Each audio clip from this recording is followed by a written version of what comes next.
साथियों नमस्कार, मैं अश्विनी कुमार। साथियों, निजीकरण और सरकारीकरण यानी कि सरकारी क्षेत्र की कंपनियां या निजी क्षेत्र की कंपनियां, ये बहुत डिबेट होती रहती।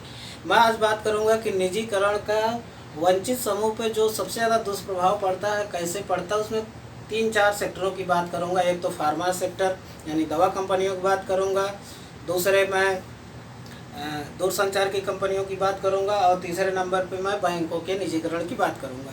आपको बताने का प्रयास करूंगा कि वंचित समूह के लिए इन क्षेत्रों का निजीकरण कितना घातक है। साथियों, आपके फार्मा क्षेत्र यानी दवा की सभी कंपनियां लगभग निजी क्षेत्र की कंपनियां हैं और निजी क्षेत्र का स्वाभाविक सा लक्ष्य यही होता है कि ज़्यादा से ज़्यादा लाभ कैसे कमाया जाए। अब उसमें कुछ लोग अनैतिक तरीके का भी इस्तेमाल करने लगते हैं। होता क्या है कि दवा, अब स्वाभाविक सी बात है कि अगर आदमी को समस्या है तो डॉक्टर के पास जाता है, बीमारी है, और डॉक्टर साहब जो दवा लिख देते हैं, क्योंकि हमारे यहाँ डॉक्टर साहब को भगवान माना जाता है, तो वही दवा वो खाता है। अब उसको क्या मालूम कि इस वैसे भी हमारे यहाँ इतनी अशिक्षा है, इतनी गरीबी, इतनी भूखमरी है, इतना कुपोषण है कि लोग जो है 2 वक्त की रोटी में ही परेशान है। तो ये कौन जानने का प्रयास करेगा कि हाँ, यह दवा मेरे लिए जो डॉक्टर साहब ने लिखी है ये अच्छी है या ख़राब है। तो साथियों, होता क्या है कि डॉक्टर साहब के यहाँ आप देखे होंगे बड़े बड़े बैग उठाए के जो है मेडिकल रिप्रेजेंटेटिव टाई वगैरह लगा के पहुँचे रहते हैं। उनका कोई काम नहीं, बस एक काम है डॉक्टर साहब को किसी तरीके से फुसला कर, बहला कर या पैसे का लालच देकर। ज़्यादातर तो काम डॉक्टर साहब इतने समझदार होते हैं कि बहकने और फुसलने वाले हैं नहीं, वो पैसे का ही देखते हैं कि लाभ कहाँ मिल रहा है। तो वो लोग कहते हैं डॉक्टर साहब कि आप हमारी दवा लिखिए, इस पर जो लाभ है उसका मैं 20 से 30% दूंगा, जो अमूमन मार्केट में चर्चा में चलता है। तो हुआ क्या है, कभी हाल में सुप्रीम कोर्ट के एक मामला आया है। ये मामला खुद जो है federation of medical and sales representative association ने ही लेके गई है कि किस तरीके से दवा कंपनियां डॉक्टरों को अवैध तरीके से घूस देकर या लाभ देकर, मतलब कि वो दवाएं लिखवाते हैं मरीजों के लिए जो उनके लिए ज़रूरी नहीं। इसका उनके हेल्थ पे बहुत दुष्प्रभाव पड़ता है।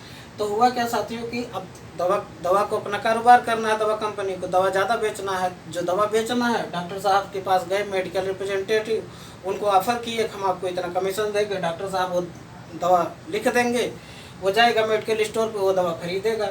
अब इस खरीद बिक्री में लगभग 1000 करोड़ रुपए से ज़्यादा का मतलब कि अभी तक का खुलासा हुआ है, पता नहीं कितने करोड़ों का है, हो सकता है हज़ारों करोड़ का हो, क्योंकि हमारे देश में इतनी बड़ी आबादी है। तमाम दवाएं तो मेडिकल स्टोर पर बिना डॉक्टर के प्रेस्क्राइब पर्ची के बिकती हैं। खास करके ये डोलो 500 600 mg या पैरासीटामॉल या फिर और जितनी भी दवाइयाँ हैं। तो हुआ क्या कि इसमें जो है खूब हुआ। साथियों, होता क्या है, क्यों ऐसा करना पड़ा। जो 500 mg तक की दवा होती है उसकी जो कीमत है वो सरकार तय करती है, लेकिन अगर 500 mg से 1 mg भी ऊपर हुआ तो उसकी कीमत का निर्धारण का अधिकार कंपनियों को मिल जाता है, जो हमारे यहाँ का फार्मा का रूल है।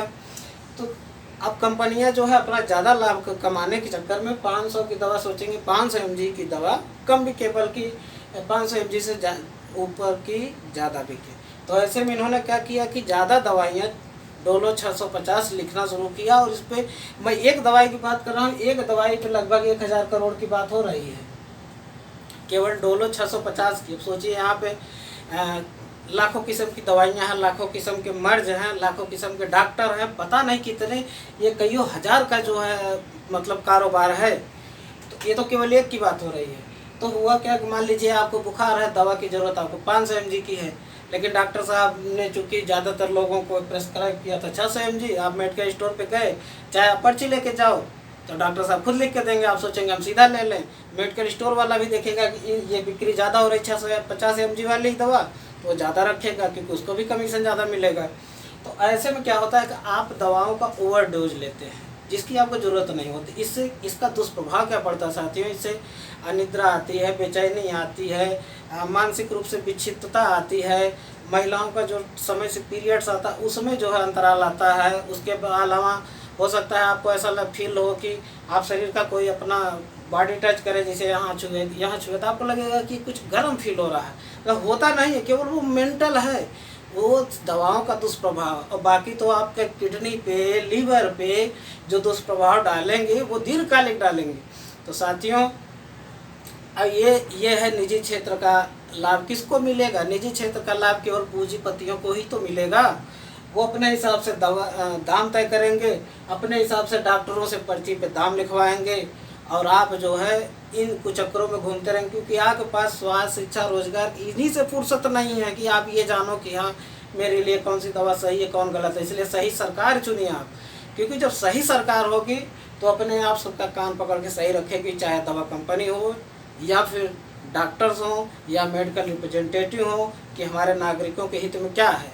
आप खुद सोचिए कि अमेरिका तमाम पता नहीं कितनी दवाओं की जांच मानवों पे बिना बताए अफ्रीका और एशियाई देशों में कर डालता है, किसी को पता तक नहीं चलता, क्योंकि वो यहाँ के लोगों को मनुष्य के रूप में मनुष्य समझते ही नहीं है। इसलिए साथियों, सरकार ऐसी चुने जो ऐसे अनैतिक कारोबार करने वाले पूंजीपतियों पर नियंत्रण लगाए, जो कि देश के युवा, देश के गरीब, मजदूर, पिछड़ों, इन सबके स्वास्थ्य के साथ गलत अनैतिक